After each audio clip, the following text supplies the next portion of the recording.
আমাকে লাইনচ্যুত করে এখানে নিয়ে আসা হয়েছে। তবে মূলত যারা এখানে বুদ্ধিজীবী পর্যায়ের গবেষক পর্যায়ের লোক আছেন এটা তাদের আলোচনার বিষয়বস্তু। আমি মূলত রাজনীতির লোক, আমি মাঠের কর্মী, আমি মাঠে কাজ করি।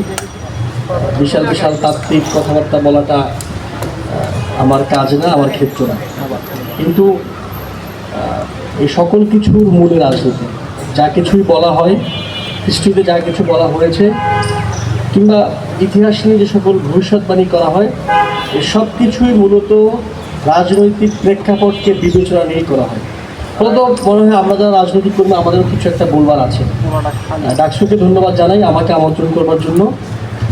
একই সঙ্গে বিশ্ববিদ্যালয় ক্যাম্পাসে আমরা যেরকম রাজনৈতিক সভা চাই সেরকম সভা আয়োজনের জন্য, মিছিল, মিটিং, করতালির বাইরে গিয়ে নানা রকমের ঐতিহাসিক ডিবেট নিয়ে আলোচনা অনুষ্ঠানের আয়োজন করবার জন্য ডাকসুকে বিশেষ ধন্যবাদ আমার পক্ষ থেকে, জাতীয় ছাত্র শক্তির পক্ষ থেকে। আমি খুব দীর্ঘ বক্তৃতা করবো না, আমি আমার বক্তৃতাকে দুইটা ভাগে ভাগ করব। একটা ভাগে আমি একটু সুক্রিয়া জ্ঞাপন করব, আর শেষের ভাগে এই আলোচনা টপিকের যে সাবটাইটেল, যে সমকালীন যে প্রেক্ষাপট পশ্চিমবঙ্গে এবং যার প্রেক্ষাপটের প্রভাব আমাদের এখানেও পড়ছে, সেগুলো নিয়ে আমি আমার কিছু কথা বলবার চেষ্টা করব। এই দুই ভাগে অল্প কিছু কথা বলে আমি আমার বক্তৃতা ইঙ্গিত আনবার চেষ্টা করব। সম্মানিত শ্রোতা মণ্ডলী যারা উপস্থিত হয়েছেন, আপনাদের সবাইকে ধন্যবাদ জানাই। প্রথমত, ইতিহাস এমন কোনো বিষয় না যে যেই বিষয়ে আমাদের সবসময় কোনো না কোনো কনক্লুশনে পৌঁছতে হবে, উপসংহারে যেতে হবে। ইতিহাস এই নীতি মেনে চলে না। ফলত যে টাইটেল, যেটা কি দেশভাগ ছিল নাকি আজাদির প্রথম দুয়ার ছিল, এই ব্যাপারে এখনই আমি মনে করি যে এই ব্যাপারে এখনই চূড়ান্ত সিদ্ধান্তে পৌঁছানোর মতো সময় আসেনি। কিন্তু এটা নিশ্চিত যে বাংলা, মানে বাংলা বলতে আমি দুই বাংলায় বোঝাচ্ছি, পশ্চিমবাংলা, আমাদের এখানকার বাংলাদেশ, যেটার পূর্ব নাম ছিল পূর্ব বাংলা। এই বাংলার ভাগ্যে স্বাধীনতা একটা অনিবার্য সত্য কথা। ধরুন 1947 সালে যখন এই ডিবেট উঠলো বাংলার কপালে কী হবে, বাংলা কোথায় যাবে, বাংলা কি পাকিস্তানের সঙ্গে যাবে নাকি ভারতের সঙ্গে যাবে, আবার বাংলায় কি অখণ্ড থাকবে নাকি বাংলাকে ভাগ করা হবে, এই ডিবেট যখন উঠল তখন আমাদের এখানকার কয়েকজন খুবই গুরুত্বপূর্ণ রাজনীতিবিদ, ধরেন আবুল হাশিম, হোসেন শহীদ সোহরাওয়ার্দী, ফজলুল হকরা দাবি করলেন যে বাংলা অখণ্ড থাকবে এবং বাংলা স্বাধীন থাকবে। বাংলা না ভারতের সঙ্গে যাবে না বাংলা পাকিস্তানের সঙ্গে যাবে। আবুল হাশিমদের যে পজিশন, এখন এই পজিশনের কোনো বাস্তবতা, কোনো সত্য নাই। বাংলা এক নাই, আবার বাংলা স্বাধীনও নাই। বাংলার এক ভাগ এখন স্বাধীন আর এক ভাগ ভারতের সঙ্গে, এই এক ভাগ আবার পাকিস্তানের সঙ্গে ছিল আগে। ফলত এই যে কথা, আবুল হাশিমের যে তথ্য, আবুল হাশিমের সঙ্গে তখন আরও যারা বলেছিলেন তাদের যে তথ্য, সেই তথ্যের কোনো রকমের বাস্তবতা এই মুহূর্তে এই অঞ্চলের রাজনীতিতে বিদ্যমান না। কিন্তু দুই বাংলার মধ্যে একটা সাংস্কৃতিক, একটা সামাজিক বোঝাপড়া এবং একটা সামাজিক মিল আছে। আপনি চিন্তা করেন, যদি আপনি দুই বাংলাকে এক করে দিতেন, 1947 সালে যদি দুই বাংলা এক হতো এবং দুই বাংলা স্বাধীন হতো, তাহলে এই দুই বাংলার মধ্যে ধর্মের বাইরেও, যেমন তখন বেঙ্গল বিধানসভায় যে সিদ্ধান্ত নেওয়া হয় 1947 সালের জুন মাসে, যে বাংলা কোথায় যাবে, বাংলা ভাগ হবে নাকি বাংলা এক থাকবে, বেঙ্গল বিধানসভাতেও যখন এই ভোটাভুটি হয়, বেঙ্গল বিধানসভাতেও যখন এই আলোচনা হয় যে কোন দিকে যাবে বাংলা, ঠিক তখনও আপনি যদি দুই বাংলাকে এক করতেন, সেখানেও মুসলিমের সংখ্যাগরিষ্ঠ থাকতেন। এখন একটা দেশ হইলেই সেটাকে মুসলিম সংখ্যাগরিষ্ঠ করে তুলতে হবে, এইটা মানে স্বতঃসিদ্ধ না, এটা করতেই হবে, এরকম কোনো বাধ্যবাধকতা নেই। কিন্তু যখন বেঙ্গল বিধানসভায় এই ভোটাভুটি যায়, তখন বেঙ্গল বিধানসভায় কী শর্ত দেওয়া হয়, যে এই যে দুই পক্ষ, যে এক পক্ষে হিন্দুরা একটা বিধানসভায়, বিশেষত পশ্চিমবাংলার বিধানসভায় যেখানে হিন্দুরা সংখ্যাগরিষ্ঠ, পূর্ব বাংলার বিধানসভাতে মুসলিমরা সংখ্যাগরিষ্ঠ, কোনো একটা পক্ষে যদি সংখ্যাগরিষ্ঠ ভোট করে বাংলা ভাগের, তাহলে বাংলা ভাগ করা হবে। এটা কেমন আজব ভোটাভুটি, মানে আপনি দুইটা পক্ষ নিয়ে ভোট করতেছেন, সেই দুইটা পক্ষে বলেছেন কোনো এক পক্ষ যদি মেজরিটি বলে যে আমরা এখানে বাংলা ভাগছে, তাহলে বাংলা ভাগ হয়ে যাবে। এটা হয়ে গেছে বর্তমান সরকারের গণভোটের মতো, 70% বাদ দিয়ে 51% লাফালাফি করা। তো তখনকার অবস্থা ঠিক এরকমই ছিল, যে আপনি কোনো একটা পক্ষে যদি মেজরিটি হয় বাংলা ভাগ করে ফেলবেন, তাহলে বাংলা ভাগ করে ফেলবেন। কিন্তু তখন পূর্ব বাংলার যারা মুসলিম যারা ছিলেন মুসলিম বিধানসভার সদস্যরা ছিলেন, তারা সবাই চেয়েছিলেন যে দুই বাংলা এক থাকবে। অধিকাংশ নিরঙ্কুশ তখন সংখ্যাগরিষ্ঠতা অর্জন হয়েছিল দুই বাংলা এক থাকবে।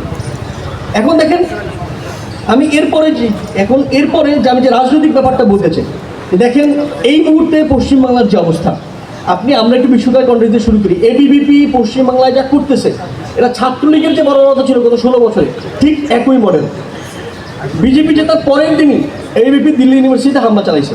দিল্লি ইউনিভার্সিটির যেই অঞ্চল, কলকাতা ইউনিভার্সিটিতে হামলা চালাইছে। কলকাতা ইউনিভার্সিটির যেই অঞ্চলে মুসলিম ছাত্ররা বেশি থাকে, নিউ মার্কেট এলাকায়, সেই এলাকায় বহু দোকান পাট ছাত্রদের থাকার জায়গা ভেঙে ফেলা হয়েছে।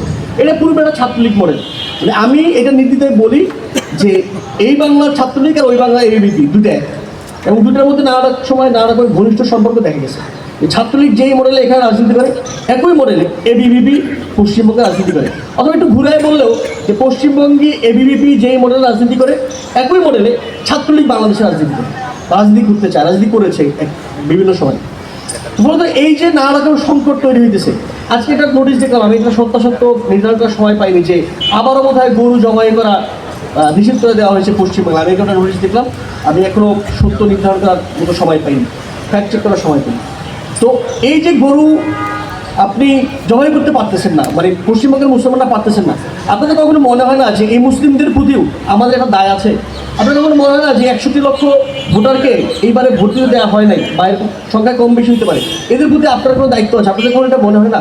আবার ধরেন, যখন দিল্লি ইউনিভার্সিটি, যখন কলকাতা ইউনিভার্সিটিতে আলিগড়ে যখন এনআরসি সিএ নিয়ে প্রচুর পরিমাণ ছাত্রদের উপরে হামলা চালানো হলো, দমন পীড়ন করা হলো, শারজিল ইমামকে গত 10 বছর ধরে কারাগারে রাখা হয়েছে, এই যে বারে এরকম করে দমন নিপীড়নের আওয়াজ শোনা যায়, আমাদের এর প্রতি কোনো দায় আছে, এর প্রতি কোনো দায়িত্ব আছে আমাদের? আপনার মনে হয় না?